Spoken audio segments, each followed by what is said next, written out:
ಶಿವಮೊಗ್ಗಕ್ಕೆ ಎಂಪಿ ಯಾರಾಗಬೇಕು, ನಿಮ್ಮ ಮತ ಯಾರಿಗೆ ಅನ್ನುವಂಥ ಅಭಿಯಾನ ಈಗಾಗಲೇ ಆರಂಭ ಆಗಿದೆ. ಇನ್ಯಾಕೆ ತಡ, ಶಿವಮೊಗ್ಗಕ್ಕೆ ಸಂಸದರು ಯಾರಾಗಬೇಕು ಅಂತ ನೀವು ಅಂದುಕೊಳ್ತಾ ಇದ್ದೀರೋ ಈ ಕೂಡಲೇ ಸ್ಕ್ರೀನ್ ಮೇಲೆ ಕಾಣ್ತಾ ಇರುವಂತ ನಂಬರ್ಗೆ ಕರೆ ಮಾಡಿ ನಿಮ್ಮ ಸಂಸದರನ್ನ ಈ ಕೂಡಲೇ ಆಯ್ಕೆ ಮಾಡಿಕೊಳ್ಳಿ. ಶಿವಮೊಗ್ಗ ಲೋಕಸಭಾ ಕ್ಷೇತ್ರದಲ್ಲಿ ತ್ರಿಕೋನ ಸ್ಪರ್ಧೆ ಏರ್ಪಾಟಾಗಿದೆ. ಹಾಗಾಗಿ ಕ್ಷಣ ಕ್ಷಣಕ್ಕೂ ಕೂಡ ರಂಗೇರ್ತಾ ಇದೆ ಕುರುಕ್ಷೇತ್ರ. ಲೋಕ ಯುದ್ಧದಲ್ಲಿ ಗೆಲ್ಲೋರ್ ಯಾರು, ಸೋಲೋರ್ ಯಾರು? ಮತದಾನದ ದಿನಾಂಕ ಹತ್ರ ಆಗ್ತಾ ಇದ್ದಂತೆ ಮತ್ತಷ್ಟು ಕಾವು ಪಡೆದುಕೊಳ್ತಾ ಇದೆ. ಕಾಂಗ್ರೆಸ್ ಮತ್ತು ಮೈತ್ರಿ ಮಧ್ಯೆ ಕ್ಷೇತ್ರಕ್ಕಾಗಿ ಮತ ಮಲ್ಲ ಯುದ್ಧ ಜೋರಾಗಿದೆ.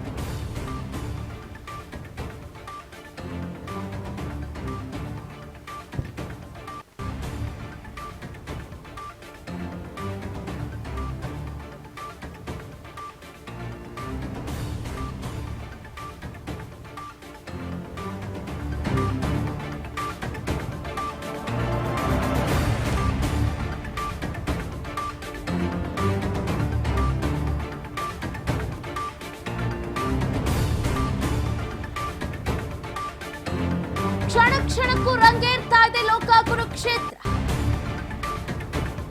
ಮತದಾನದ ದಿನಾಂಕ ಹತ್ರ ಆಗ್ತಾ ಇದ್ದಂತೆ ಮತ್ತಷ್ಟು ಕಾವನ್ನ ಪಡೆದುಕೊಳ್ತಾ ಇದೆ. ಕಾಂಗ್ರೆಸ್ ಮತ್ತು ಮೈತ್ರಿ ಮಧ್ಯೆ ಕ್ಷೇತ್ರಕ್ಕಾಗಿ ಮತ ಮಲ್ಲ ಯುದ್ಧ ಸ್ಟಾರ್ಟ್ ಆಗಿದೆ. ರಾಜ್ ನ್ಯೂಸ್ ಸರ್ವೆಯಲ್ಲಿ ಲೋಕಸಭಾ ಕ್ಷೇತ್ರದ ಚಿತ್ರಣವನ್ನ ನಾವು ನಿಮಗೆ ತೋರಿಸ್ತಾ ಇದ್ದೀವಿ. ಎಲೆಕ್ಷನ್ ಪೂರ್ವ ಸರ್ವೆಯೂ ಕೂಡ ಆರಂಭ ಆಗಿದೆ. ಕರೆ ಮಾಡಿ ವೋಟ್ ಮಾಡಿ. ಕ್ಷೇತ್ರದ ಸ್ಥಿತಿಗತಿಯ ಬಗ್ಗೆ ನೀವು ಮಾಹಿತಿಯನ್ನ ತಿಳಿಸಬಹುದು. ಕೈ ಮೈತ್ರಿ ಅಭ್ಯರ್ಥಿಯ ಭವಿಷ್ಯವನ್ನು ಕೂಡ ನೀವೇ ನಿರ್ಧಾರ ಮಾಡಬಹುದು. ಲೋಕಸಭಾ ಕ್ಷೇತ್ರದ ಚುನಾವಣಾ ಪೂರ್ವ ಸಮೀಕ್ಷೆ ಈಗಾಗಲೇ ಆರಂಭ ಆಗಿದೆ. ವೀಕ್ಷಕರೇ, ನೀವು ಮಾಡಬೇಕಾಗಿರೋದು ಇಷ್ಟೇ. ಸ್ಕ್ರೀನ್ ಮೇಲೆ ಡಿಸ್ಪ್ಲೇ ಆಗ್ತಾ ಇರುವಂತಹ ನಂಬರ್ಗೆ ಕರೆ ಮಾಡಿ ಶಿವಮೊಗ್ಗ ಲೋಕಸಭಾ ಕ್ಷೇತ್ರಕ್ಕೆ ಎಂಪಿ ಯಾರಾಗಬೇಕು ಅಂತ ನೀವು ಅಂದುಕೊಳ್ತಾ ಇದ್ದೀರೋ ಈ ಕೂಡಲೇ ಆಯ್ಕೆ ಮಾಡಿಕೊಳ್ಬಹುದು. ಶಿವಮೊಗ್ಗ ಲೋಕಸಭಾ ಕ್ಷೇತ್ರದಲ್ಲಿ ಈಗಾಗಲೇ ತ್ರಿಕೋನ ಸ್ಪರ್ಧೆ ಏರ್ಪಾಟಾಗಿದೆ. ಹಾಗಾಗಿ ಒಂದು ರೀತಿಯಾದಂತಹ ಕುತೂಹಲವನ್ನ ಕೇಳಿಸ್ತಾ ಇದೆ. ಹೈ ವೋಲ್ಟೇಜ್ ಕಣಕ್ಕೆ ಸಾಕ್ಷಿಯಾಗ್ತಾ ಇದೆ ಮಾಜಿ ಸಿಎಂ ತವರೂರು. ಗೆಲ್ಲೋರ್ ಯಾರು, ಸೋಲೋರ್ ಯಾರು? ಮಾಜಿ ಮುಖ್ಯಮಂತ್ರಿಗಳ ಮಕ್ಕಳ ಮಧ್ಯೆ ಲೋಕಕ್ಕಾಗಿ ಫೈಟ್ ನಡೀತಾ ಇದೆ. ಮಾಜಿ ಸಿಎಂ ಪುತ್ರಿ, ಮಾಜಿ ಸಿಎಂ ಪುತ್ರ, ಇತ್ತ ಮಾಜಿ ಡಿಸಿಎಂ ಕೂಡ ಕಾಳಗದಲ್ಲಿದ್ದ. ಸಂಸತ್ ಭವನದ ಪ್ರವೇಶಕ್ಕಾಗಿ ಇಬ್ಬರ ಮಧ್ಯೆ ಮತ ಕಾಳಗ ನಡೀತಾ ಇದೆ. ಶಿವಮೊಗ್ಗದ ಪ್ರತಿಷ್ಠೆಯ ಕಣದಲ್ಲಿ ಲೋಕ ಮಹಾ ಸಮರ ಏರ್ಪಾಟಾಗಿದೆ. ಬಿಎಸ್ವೈ ಪುತ್ರ ಮತ್ತು ಬಂಗಾರಪ್ಪ ಪುತ್ರಿಯ ಮಧ್ಯೆ ಜಿದ್ದಾಜಿದ್ದಿಯ ಫೈಟ್ ಈಗಾಗಲೇ ಸ್ಟಾರ್ಟ್ ಆಗಿದೆ. ರಾಘವೇಂದ್ರ ವಿರುದ್ಧ ನಟ ಶಿವರಾಜ್ ಕುಮಾರ್ ಪತ್ನಿ ಕಣಕ್ಕೆ ಇಳಿದಿದ್ದಾರೆ. ರೆಬಲ್ ನಾಯಕ ಈಶ್ವರಪ್ಪ ಸ್ಪರ್ಧೆಯಿಂದ ಮತ್ತಷ್ಟು ರೋಚಕ ತಿರುವನ್ನ ಪಡೆದುಕೊಳ್ತಾ ಇದೆ ಶಿವಮೊಗ್ಗ ಲೋಕಸಭಾ ಕ್ಷೇತ್ರ. ಯಡಿಯೂರಪ್ಪ ಕುಟುಂಬದ ವಿರುದ್ಧ ಬಂಡಾಯದ ಬಾವುಟವನ್ನ ಹಾರಿಸಿಬಿಟ್ಟಿದ್ದಾರೆ.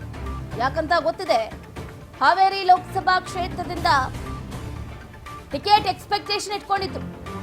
ಈಶ್ವರಪ್ಪನವರ ಪುತ್ರ ಕೆಇ ಕಾಂತೇಶ್ ಅವರಿಗೆ ಹೇಗಾದ್ರೂ ಮಾಡಿ ಟಿಕೆಟ್ ಕೊಡಿಸಲೇಬೇಕು ಅಂತ ಬಹಳ ಆಸೆಯನ್ನ ಇಟ್ಕೊಂಡಿದ್ರು. ಆ ಆಸೆಯನ್ನ ಈಡೇರಿಸ್ತೀನಿ ಅಂತ ಇತ್ತ ಮಾಜಿ ಸಿಎಂ ಬಿಎಸ್ ಯಡಿಯೂರಪ್ಪನವರು ಕೂಡ ಒಂದು ಮಾತನ್ನು ಕೂಡ ಕೊಟ್ಟಿರ್ತಾರೆ. ಬಟ್ ಅದು ಕೊನೆ ಗಳಿಗೆಯಲ್ಲಿ ಆಗ್ಲಿಲ್ಲ. ಹಾವೇರಿ ಲೋಕಸಭಾ ಕ್ಷೇತ್ರಕ್ಕೆ ಹೈಕಮಾಂಡ್ ಆಸೆಯಂತೆ ಮಾಜಿ ಸಿಎಂ ಬಸವರಾಜ ಬೊಮ್ಮಾಯಿ ಅವರು ಕಣಕ್ಕೆ ಇಳಿತಾರೆ. ಅಲ್ಲಿಂದ ದಂಗೆ ಎದ್ದಂತಹ ಕೆಎಸ್ ಈಶ್ವರಪ್ಪನವರು ಈಗಲೂ ಕೂಡ ಅದೇ ಹಾದಿಯಲ್ಲಿ ಇದ್ದಾರೆ.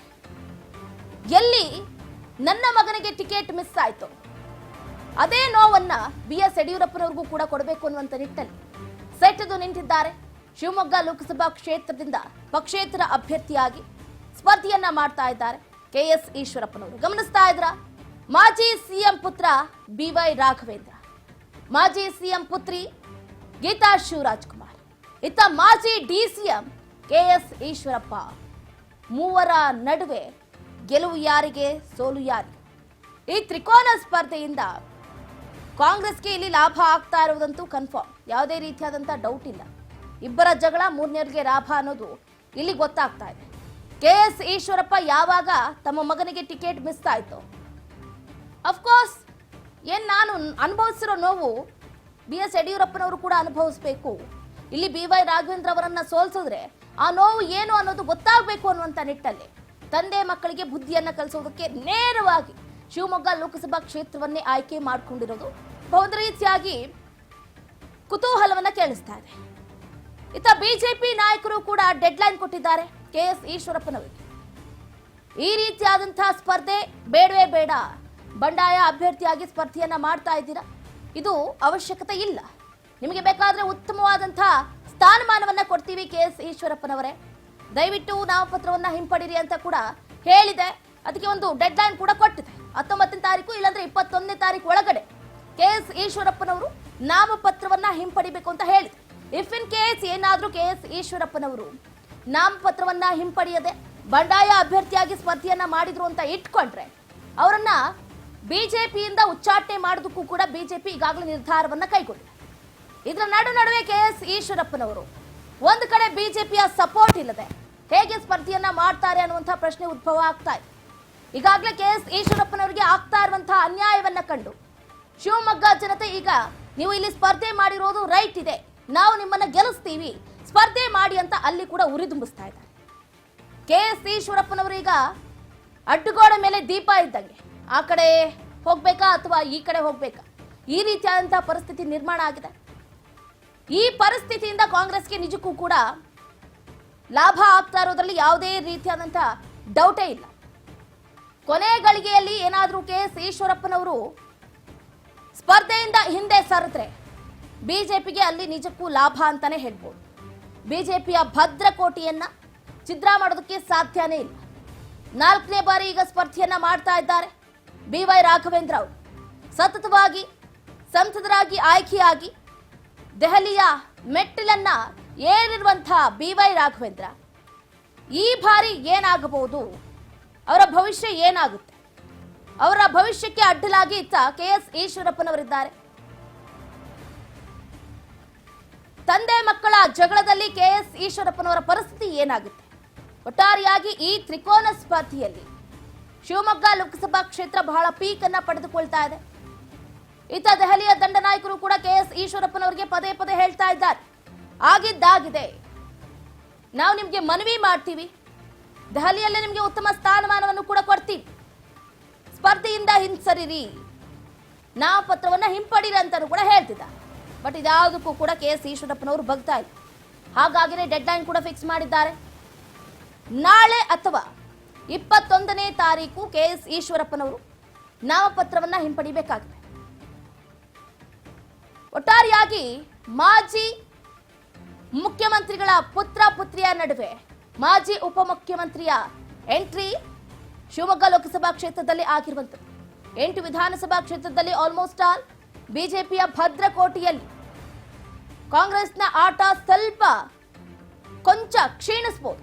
ಜಸ್ಟ್ ಇಲ್ಲಿ 5 ವಿಧಾನಸಭಾ ಕ್ಷೇತ್ರದಲ್ಲಿ ಬಿಜೆಪಿ ಇದ್ರೆ ಕೇವಲ 1ರಲ್ಲಿ ಮಾತ್ರ ಬಿಜೆಪಿ ಇದೆ. ಇನ್ನು ಉಳಿದಂತೆ 2 ವಿಧಾನಸಭಾ ಕ್ಷೇತ್ರದಲ್ಲಿ ಕಾಂಗ್ರೆಸ್ನ ಹಾಲಿ ಶಾಸಕರಿದ್ದಾರೆ. ಅದರಲ್ಲೂ ಹೇಳಿ ಕೇಳಿ ಇಲ್ಲಿ ಮಾಜಿ ಸಿಎಂ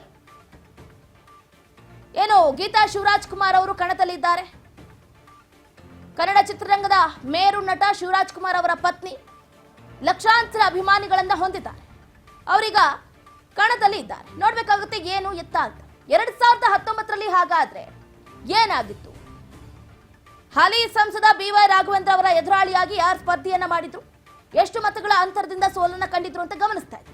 BY ರಾಘವೇಂದ್ರ ಅವ್ರಿಗೆ ಬಂದಂತಹ ಮತಗಳು 7,29,872 ಮತಗಳ ಅಂತರದಿಂದ ಜಯಭೇರಿಯನ್ನ ಬಾರಿಸಿರ್ತಾರೆ. ಅವರ ಎದುರಾಳಿಯಾಗಿ ಗೀತಾ ಶಿವರಾಜ್ ಕುಮಾರ್ ಅವರ ಅಣ್ಣ ಮಧು ಬಂಗಾರಪ್ಪನವರು ಸ್ಪರ್ಧೆಯನ್ನ ಮಾಡಿರ್ತಾರೆ. ಕೇವಲ 5,06,512 ಮತಗಳ ಅಂತರದಿಂದ ಅವ್ರಿಗೂ ಸೋಲಾಗಿರುತ್ತೆ. ಶಿವಮೊಗ್ಗ ಲೋಕಸಭಾ ಕ್ಷೇತ್ರದಲ್ಲಿ ಗೆಲುವಿನ ಅಂತರ ಬರೋಬ್ಬರಿ 2,23,360 ಹ್ಯಾಟ್ರಿಕ್ ಗೆಲುವು ಅಂತಾನೆ ಹೇಳ್ಬೋದು. BS ಯಡಿಯೂರಪ್ಪನವರು ಒಂಥರ ದತ್ತು ಪುತ್ರ ಇದ್ದಂಗೆ ಶಿವಮೊಗ್ಗದಲ್ಲಿ ಯಡಿಯೂರಪ್ಪನವರ ವರ್ಚಸ್ಸು ಅಷ್ಟರ ಮಟ್ಟಿಗೆ ಬೀರಿದೆ.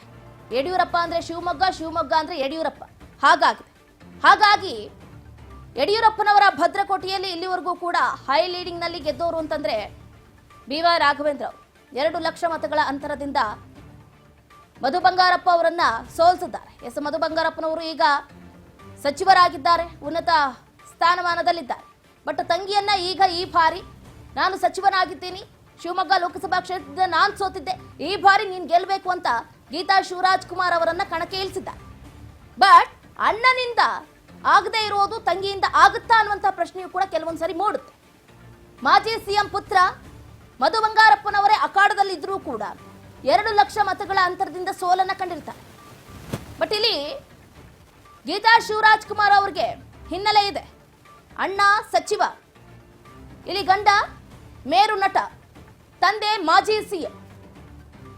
ಈ ಮೂವರನ್ನ ಗಮನಿಸ್ತಾ ಹೋದ್ರೆ ಈ ಮೂವರಿಂದ ಗೀತಾ ಶಿವರಾಜ್ ಕುಮಾರ್ ಅವರು ಗೆಲ್ಲಬಹುದು.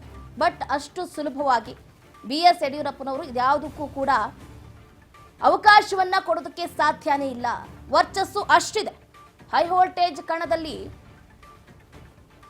ಯಡಿಯೂರಪ್ಪನವರ ಪುತ್ರರದ್ದೇ ಕಾರುಬಾರು ಇರುವಂತದ್ದು.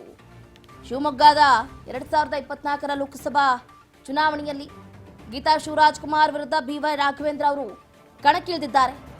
ಹಿಂದಿನ ಫಲಿತಾಂಶಗಳು ಕೂಡ ಗಮನಿಸಿದ್ವಿ. ರಾಘವೇಂದ್ರ ಅವರ ನಿರಂತರ ಗೆಲುವು ಮತ್ತು ಯಡಿಯೂರಪ್ಪನವರ ಗಮನಾರ್ಹ ಗೆಲುವಿನ ಹಂತವನ್ನು ಕೂಡ ಗಮನಿಸ್ತಾ ಇದ್ದೀವಿ. ಕರ್ನಾಟಕದಲ್ಲಿ ಚುನಾವಣಾ ಫಲಿತಾಂಶ ಭಾರೀ ನಿರೀಕ್ಷೆಯನ್ನ ಮೂಡಿಸ್ತಾ ಇದೆ. ಈ ಬಾರಿ ಕರ್ನಾಟಕದ ಶಿವಮೊಗ್ಗ ಲೋಕಸಭಾ ಕ್ಷೇತ್ರವನ್ನ ಮಾಜಿ ಮುಖ್ಯಮಂತ್ರಿ BS ಯಡಿಯೂರಪ್ಪ ಅವರ ಕುಟುಂಬದ ಕೋಟೆ ಅಂತಾನೆ ಪರಿಗಣಿಸಲಾಗಿರುವಂಥದ್ದು.